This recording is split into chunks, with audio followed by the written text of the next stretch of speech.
We begin tonight with President Trump in the lobby of Trump Tower, spending 15 minutes late today defending his response to Charlottesville. The president facing outrage after taking 48 hours to condemn racism and to call out groups by name, much of that from leaders of his own party. Tonight, President Trump said he needed all of the facts before delivering his response, and he went on to say that there is blame on both sides, that there were fine people on both sides, in his words, adding the initial protesters did have a permit. ABC's Mary Bruce was there for it all. She leads us off tonight. President Trump today defiant and doubling down, defending his decision to wait 48 hours after the hate-fueled violence in Charlottesville to call out the white supremacists by name. Why did you wait so long to not last neo-Nazi? I didn't wait long. I didn't wait long.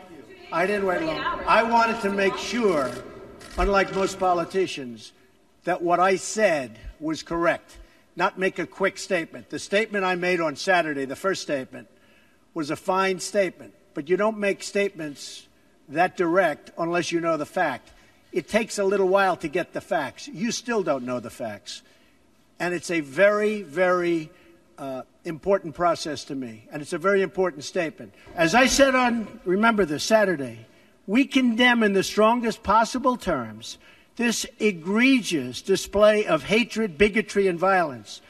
It has no place in America. And then I went on from there. With the backlash growing, the president did not address the fact that the First Lady, his daughter Ivanka Trump, and the vice president all condemned the racism before he did. So making the statement when I made it was excellent. In fact, the young woman, who I hear is a fantastic young woman, her mother wrote me and said through, I guess, Twitter, social media, the nicest things, and I very much appreciated that. But the fallout has been swift. At least 5 members of the president's manufacturing council, several top CEOs, all leaving. For them, the cost of doing business with the Trump administration now seeming to outweigh the benefits. The CEO of Walmart said you missed a critical opportunity to help bring the country together. Did you?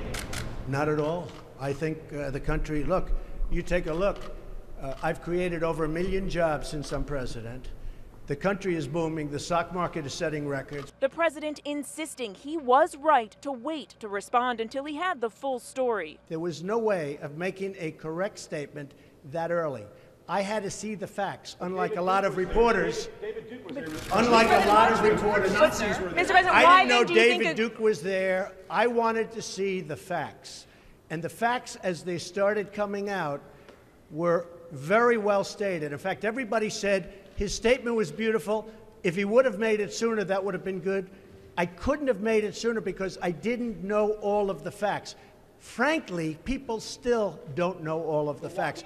3 days after white supremacists marched in the streets, the president is now back to square one, again blaming all sides. The president now labeling the counter-protesters the alt-left and saying they deserve blame too. What about the alt-left that came charging at the, as you say, the alt-right?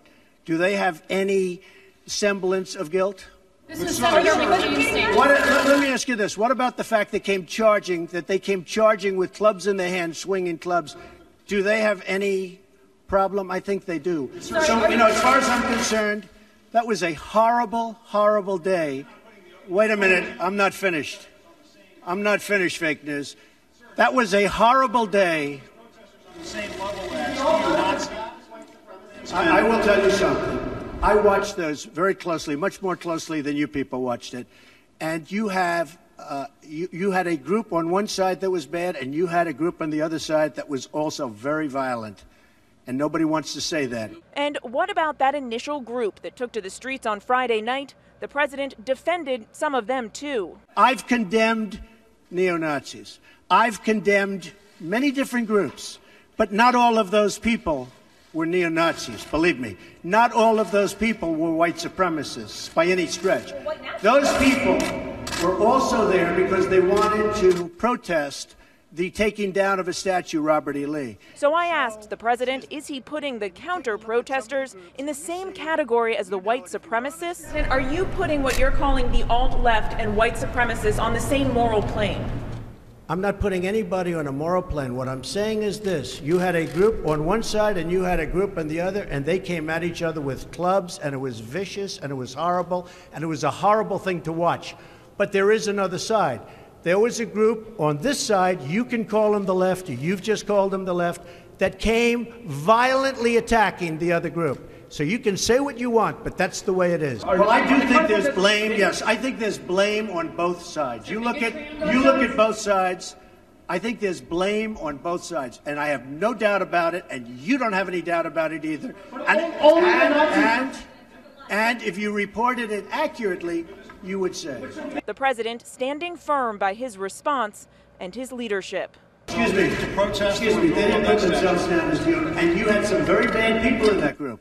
But you also had people that were very fine people on both sides. And Mary Bruce with us from outside Trump Tower tonight. And Mary, the president made it clear he believes there is blame on both sides here. The reaction is pouring in tonight. The Republican Speaker of the House saying there can be no moral ambiguity. David, the Speaker of the House is usually one of the president's top defenders, but he just tweeted, "We must be clear, white supremacy is repulsive. This bigotry is counter to all this country stands for. There can be no moral ambiguity." And on the other side of the aisle, Democrat Chris Murphy tweeting, "Just stopped on a roadside to read POTUS remarks. I nearly threw up." An American president offering a defense of white supremacists. My God. Hi, everyone. George Stephanopoulos here. Thanks for checking out the ABC News YouTube channel. If you'd like to get more videos, show highlights, and watch live event coverage, click on the right over here to subscribe to our channel. And don't forget to download the ABC News app for breaking news alerts. Thanks for watching.